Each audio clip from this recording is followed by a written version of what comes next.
मैंने तो अपने बारे में सब बता दिया, अब तुम्हारी बारी है। पापा कहते हैं आवारा लोग बिल्कुल निकम्मे होते हैं। तुम कोई ठीक ठाक सा जॉब क्यों नहीं कर लेते? जॉब है ना, इसका होटल है, ये एस्टेट एजेंट है, ये शेयर्स में और ये ट्रैवल्स में है। और तुम क्या काम करते हो? इन सबको बिजनेस आइडियाज देता हूँ। कंसल्टेंसी फर्म है, ये एक बिजनेस करते हैं लेकिन मैं चार बिजनेस करता हूँ। अगर क्लियरली बताऊँ तो बिना कोई काम किए काफी बिजी। घंटी बजी तो ये वाइब्रेट मोड पे क्यों चली गई? हेलो अनु, कहाँ हो तुम? सर, ऑफिस की टॉयलेट में हूँ सर, 5 मिनट में आ रही हूँ। जल्दी आओ। ठीक है। इतनी टेंशन में क्यों? मेरा बॉस है, टॉर्चर करता है। डिटेल में बताओ। भानुमति, जी कम इन। सर, आपने बुलाया? हमने बुलाया और तुम दौड़ी चली आई, है ना? हाँ। अब जाओ। फिर आती हूँ सर।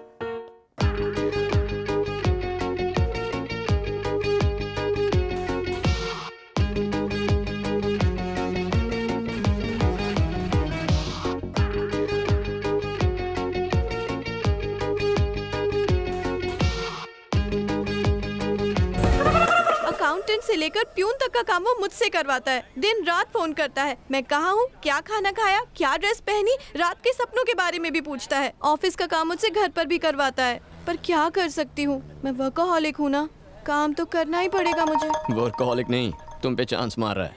चांस कैसे मारते हैं? क्या लड़की है, चांस मारने का मतलब नहीं पता, पूरी आंटी है। जॉब नहीं छोड़ सकती, पापा कभी परमिशन नहीं देंगे। बॉस से भी नहीं कह सकती कि फोन ना करे, नाराज हो गए तो नौकरी से निकाल देंगे। मेरे प्रॉब्लम का कोई सोल्यूशन है तुम्हारे पास? फ्री में एडवाइस नहीं मांग रही हूँ तुमसे, पूरे 11 रुपए दूंगी तुम्हें। पूरे 11 रुपए? हाँ। नहीं, रहने दो। इतना ब्लैक मनी साथ में रखूंगा तो इनकम टैक्स वाले रेड मारेंगे। इसे चैरिटी में दे दे। यानी फ्री में दोगे? बताओ जल्दी। भानु, आज तुम्हें अपने दिल का हाल सुनाकर ही रहूंगा। सर, भानु, आपके लिए एक सरप्राइज है। ये तो मुझसे भी ज्यादा उतावली निकली। ये क्या है? अब मेरी शादी का इनविटेशन सर। कौन है ये मेरा सौत? क्या करता है? फिलहाल तो जेल में है सर। जेलर है या क्रिमिनल है? वो क्रिमिनल जेलर है सर। इससे शादी करने वाली हो तो ये जॉब छोड़नी होगी। You are dismissed. देखा, एक ही झटके में तुम्हारी प्रॉब्लम सॉल्व कर दी ना।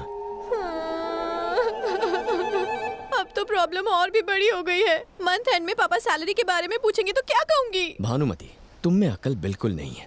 अपने पापा की बात सुनोगी तो तुम्हें सिर्फ पैसा मिलेगा, दिल की बात सुनोगी तो लाइफ मिलेगी। तुम्हें पैसा प्यारा है या लाइफ? मैं कुछ समझी नहीं। माय डियर भानुमति, बात ये है कि लड़की पैदा होते ही बाप उसका लाइफ रिमोट अपने हाथ में ले लेता है। वो जैसे चाहे तुम्हें कंट्रोल कर सकता है। वो धीरे धीरे तुम्हारा ब्रेन वॉश करता है ताकि तुम उसकी हर बात मानो। वो तुम्हें कॉलेज भेजता है और चाहता है कि तुम पढ़ाई पे फुल फोकस करो, लेकिन वो तुम्हारी शादी पे फोकस करता है। तुम्हारी नजर बुक्स पर गड़ी रहती है। दिन रात पढ़ाई करके तुम फर्स्ट रैंक लेकर आती हो, पेपर्स में तुम्हारी फोटो छप जाती है। तुम्हें लगता है तुमने बहुत बड़ा काम किया, लेकिन पापा आके तुम्हारे प्लान्स पर ब्रेक लगाते हैं। अपने जैसा एक और आदमी ढूंढकर उसे रिमोट पकड़ा देते हैं। 20 साल पापा ने रिमोट पकड़ा, बाकी 40 साल तुम्हें हस्बैंड कंट्रोल करेगा। तुम अपनी लाइफ कब जियोगी? पढ़ाई पूरी करने और शादी होने के बीच एक छोटा सा स्पेस आता है जब रिमोट किसी के हाथ में नहीं होता। इतना कीमती समय तुम जॉब और करियर बनाने में क्यों वेस्ट कर रही हो? 60 साल के बाद टीवी वेस्ट हो जाता है, फिर रिमोट हाथ में लेके क्या फायदा? ना उसे रिपेयर कर सकते हैं, ना उसकी कोई गारंटी लेगा। इस बड़े से लेक्चर का कंक्लूजन ये है कि लाइफ में जो छोटी सी स्पेस मिलती है उसे पूरी तरह एंजॉय करना चाहिए।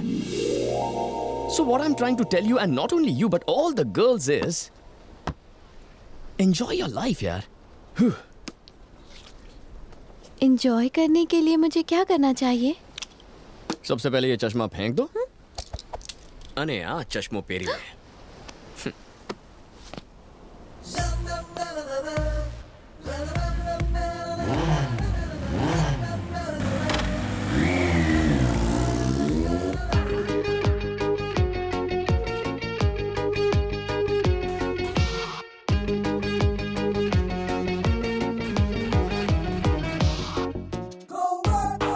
आइए ना। ये किसका घर है? बता दो, कैसी हो स्वाति? मैं ठीक हूँ। आपने टाइम पे 50,000 रुपए नहीं दिए होते तो मेरी बीवी और बेटी नहीं बच पाते। इसलिए हम चाहते हैं कि इसका नामकरण आप ही करें। कौन, मैं? हाँ भैया। भानुमति, उस दिन तुमने सिर्फ पैसे नहीं दिए, इसे जिंदगी दी।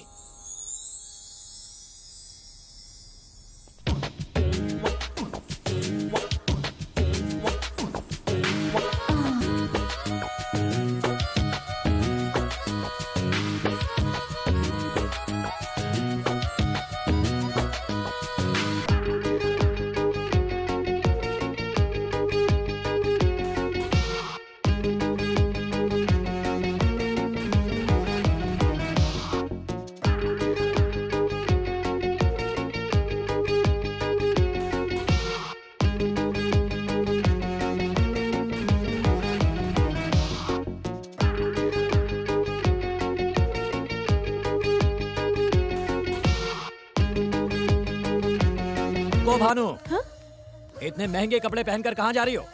और सुना है तुम्हें ऑफिस से निकाल दिया गया है। ये सब क्या चल रहा है? आपसे रिमोट लेकर खुद अपनी लाइफ कंट्रोल कर रही हूँ पापा। रिमोट?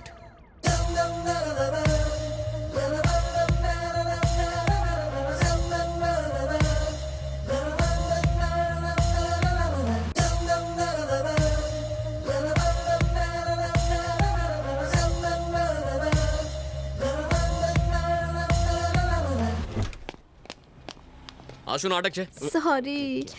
हाँ चिपकू। तुम्हें प्यार हो गया? एक्चुअली ए, मुझे ऐसे मत देखो। हाँ?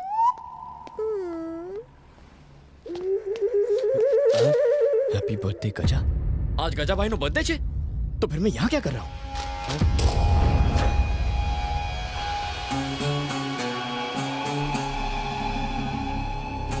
शंकर ने तुम्हारे खिलाफ सारी सबूत जुटा लिए हैं। हार गए तो उम्र कैद। उस पर केस करके डराना चाहता है मुझे।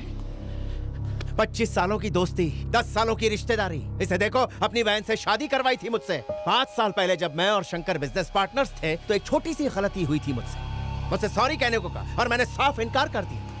अरे हूँ गज्जा छू, मेरी कमजोरियों को ढूंढ के मेरे खिलाफ इस्तेमाल करना चाहता है। क्या समझता मैं डर जाऊंगा? अगर मैं जेल गया तो उसे भी जिंदा नहीं रहने दूंगा। सुनिए जी, भैया के आगे झुक जाइए। उसके आगे मैं क्यों झुकूं? वो भूल गया है कि मैं उसकी बहन का पति हूँ। जेल भी चला गया तो तुम्हें कोई तकलीफ नहीं होने दूंगा। इतनी दौलत कमा ली है कि तुम्हें बच्चों की परवरिश करने में कोई तकलीफ नहीं होगी। अब तुम ही बताओ, इससे ज्यादा मैं क्या कर सकता हूँ? सॉरी बोल सकते हैं, सिर्फ सॉरी बोलना है। भाई क्यों सॉरी बोलेंगे? क्यों बोलेंगे सॉरी? हर बात में टांग अड़ाना जरूरी है क्या? और ये फैमिली मैटर है, तेरे से क्या मतलब? ऑफ कोर्स मतलब है। आज अगर मेरी फैमिली खुश है तो वो सिर्फ गजा की वजह से। अगर इनकी फैमिली में कोई प्रॉब्लम होती है तो सबसे पहले रिएक्ट करूंगा मैं। अपने भाई को फोन लगाइए। आप 5 साल खामोश रहीं, लेकिन अब चुप रहेंगी तो गलती होगी। कॉल कीजिए।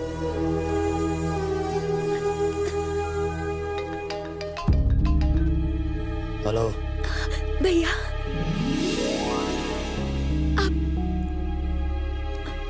भैया 1 मिनट, गजा आपसे बात करेंगे।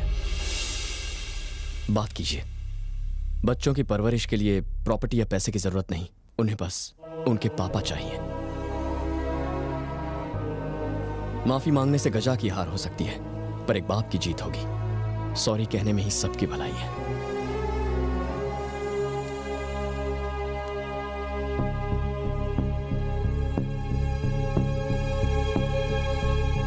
सॉरी बोलो पापा।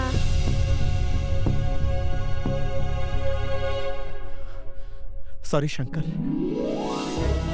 सॉरी मत बोल गजा।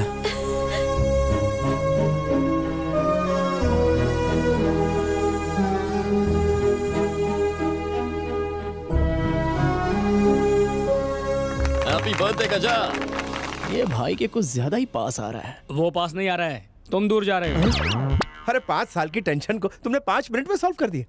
ये होता असली फ्रेंड। मजा आ भी गई। ईश्वर, आज तक आपने ईमानदारी की राह पर चलने में मेरी सहायता की। 30 साल तक अपने असूलों से कभी समझौता नहीं किया। 30 दिन बाद मैं सर्विस से रिटायर होने वाला हूँ। मुझे इतना सामर्थ्य दें कि बिना भूल किए सम्मान और शांति के साथ रिटायर हो सकूं।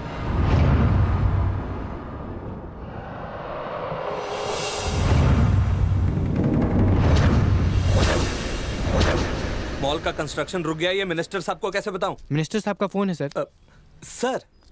सर काय झालं रे? साइन हो गया क्या?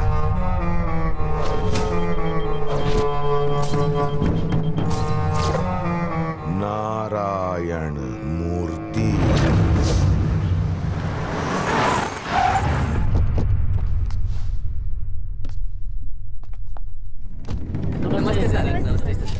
हाँ नमस्ते नमस्ते नमस्ते। हाँ सर नमस्ते।